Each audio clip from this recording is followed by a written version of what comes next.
раз был на Масленице, сразу же узнает эту песню. Изначально обрядовая, но уже давно народная, а главное хороводная песня «Вакузнице», та, без которой не обходятся ни одни проводы зимы.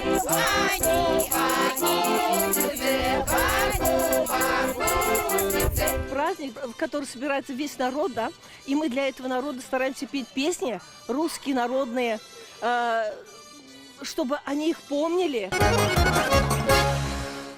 По мнению историков, и песни, и забавы праздника уходят глубоко в древность, еще к дохристианскому периоду. Масленица была днем весеннего равноденствия. Восточные славяне так провожали зиму и готовились к весенне-полевым работам.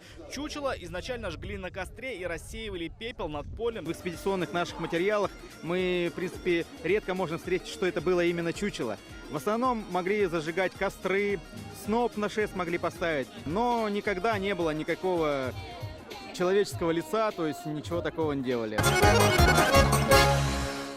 Идем их вперед! Еще один атрибут, корнями уходящий в историю, это пара лошадей. Правда, они скорее наша поволжская находка, уверенные фольклористы. По традиции на Масленицу было принято кататься с горки, но так как у нас гор почти нет, снаряжали коней. Например, в «Казанских известиях» 1811 года упоминается катание как раз-таки на лошадях, именно потому что гор как таковых в Казани не было, и, в общем, таким образом замещали.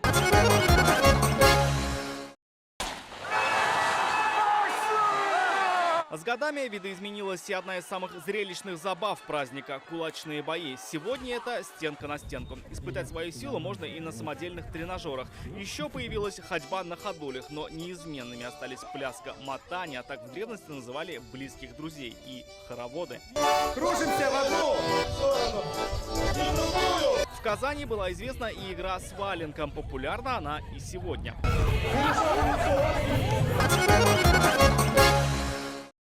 Блины.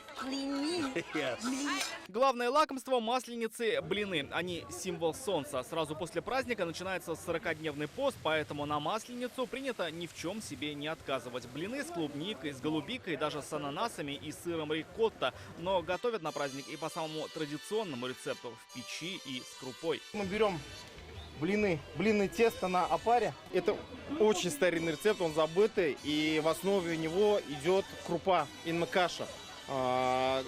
Использовалась каша с смесью с грибами, с ягодами, то есть была и сладкая вариация, и соленая вариация. Это очень вкусно. Прощения просить за все. Это старая русская традиция. Историки считают, изначально это дохристианский праздник. В дальнейшем он был тесно переплетен с традициями православия. Ведь неспроста и завершается Масленичная неделя в прощенное воскресенье. Это последний день перед Великим постом. Такой день, когда у тебя есть повод у своих родных попросить прощения. Ну а современная Масленица – это по-прежнему народный, но уже по-настоящему широкомасштабный праздник, где кроме древних забав гостей радуют и выступления новых коллективов и музыкантов.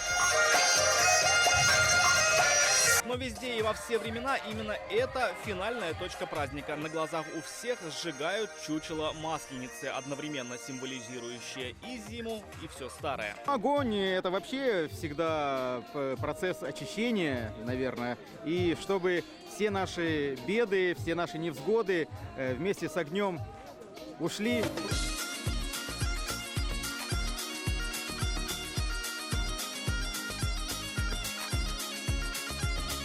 Рамиль Шайдуллин, Владимир Ларионов, ТНВ, остров Град-Свияжск.